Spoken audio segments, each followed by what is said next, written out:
What's up everybody, David here, and oh my god, it is 2018 already. I hope everybody had a happy holiday and a great new year, and I hope you guys are just as excited as I am for 2018. Today is the day that I finally tell you guys which DAW I switched to. I switched about a week and a half ago. I've been using it in total for about a month and a half now. And yeah, but before I get into that, I just want to take a second to apologize for the little bit of inactivity on my channel in the last month. Work has been kind of insane for the holidays, and I had a video planned for last week, but I woke up Thursday morning with absolutely no voice, so I just kind of had to let that run its course, but everything is back to normal now and I'm good to go. So I'm not going to waste any more time. The DAW I switched to is Studio One 3.5. This was so much harder than I thought it'd be. I used multiple DAWs for the whole 30-day trial period, and I was back and forth by the day, sometimes by the hour on which one I was going to choose, but I finally decided to go with Studio One for a lot of different reasons. Studio One is ridiculously fast, it's super modern, and it's got a really smooth and intuitive workflow. Everything is right where you need it, and the software just doesn't get in your way. And I found that once I had like a really good workflow going inside of the DAW, I was working much faster than I used to in Sonar. It comes with an awesome suite of included effects. I really like the room reverb and the Pro EQ actually. The Pro EQ has replaced my Waves Q10, which was like my go-to EQ for everything, so that's cool. I really love those. It's got RF support, integrated Melodyne and vocal line, and on top of that, it was super cheap. I got Studio One for $125 because I'm a Sonar user, and that is opposed to the, I think, normally $300 cross-grade option, so pricing definitely was not a factor in my decision. I would have paid happily for the other programs, but it only being $125 to switch to Studio One was definitely the icing on the cake. Now, one thing that really helped in my decision towards Studio One was simply the performance. Studio One made me realize how absolutely terrible Sonar ran. I don't know if anyone else has these problems inside of Sonar. I didn't realize how bad it was until I used Studio One though. My last big project in Sonar was Celestial Wonder. That was 52 tracks. And when fully mixed, my CPU was at 90% load. In Studio One, I mixed multiple songs that were 70 to 80 tracks, and when those were fully mixed, the CPU was at 30%. The performance I got in Studio One was fantastic. I had no problems whatsoever mixing those songs, and coming from Sonar, where there would sometimes be, I'm not kidding here, there would be a 2-second delay from when I hit the spacebar to when audio actually started playing. Coming from that and going to Studio One was enough to make me switch alone.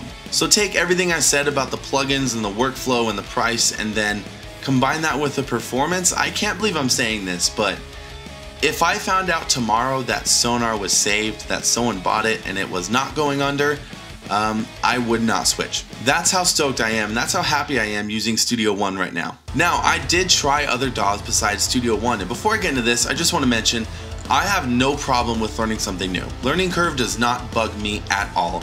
If it's gonna let me do more, then a learning curve is the least of my worries.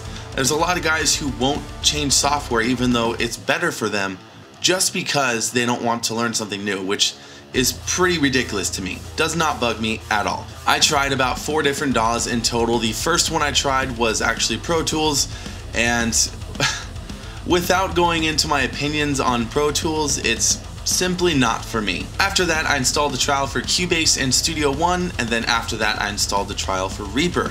So I want to talk about Reaper for a second. When I put out the Goodbye Sonar video, I got a ton of comments about Reaper and how great it was. And it wasn't just like a, hey, check out Reaper. These dudes were like writing paragraph and paragraph and just novels about things that they think I would like about Reaper and why it's such a great choice. To you guys who did that, thank you very much. I really, really appreciate the feedback. And it was your feedback that made me go back to Reaper and give it a second look. Because I tried Reaper before I got those comments, and I used it for like an hour, maybe 30 minutes or so, and I gave up. I was like, nope, I don't like this. This is not for me. So after I got those comments, I went and did a lot of research on Reaper and saw a lot of stuff that I really liked. So I downloaded it once again, big whoop, it's like 16 megabytes. I installed it, used it again, got frustrated, and deleted it again. I did that a total of 4 times. I installed and deleted Reaper 4 times because every time I would try it and decide this is not for me, I would see another feature I really liked, then go back into it and once again say this is not for me. And eventually I pretty much just settled with that. Reaper is just not for me. I didn't click with it like I did with Studio One. I will say though, I do have a newfound respect for Reaper. I see why people like it so much. I see what makes it such a great DAW. Unfortunately, I just did not click with it like I did with Studio One. So Cubase and Sonar were the main two contenders in the DAW decision.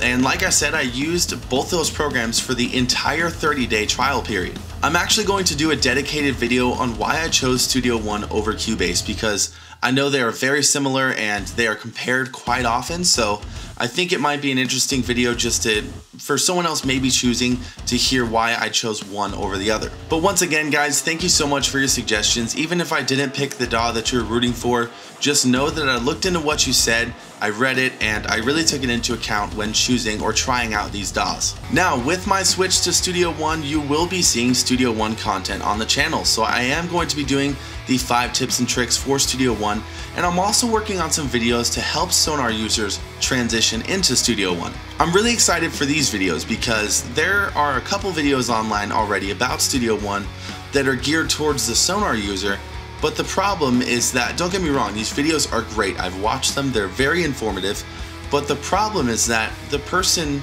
in the video is not a Sonar user. So a lot of the time it turns out to be more of just a how-to video on how to use a certain function rather than being very specific towards the Sonar users. And that's what my video is going to be. You're not going to see how to do basic functions like adding a track, recording a track, editing, none of that, because there's already so many awesome videos for that already on YouTube.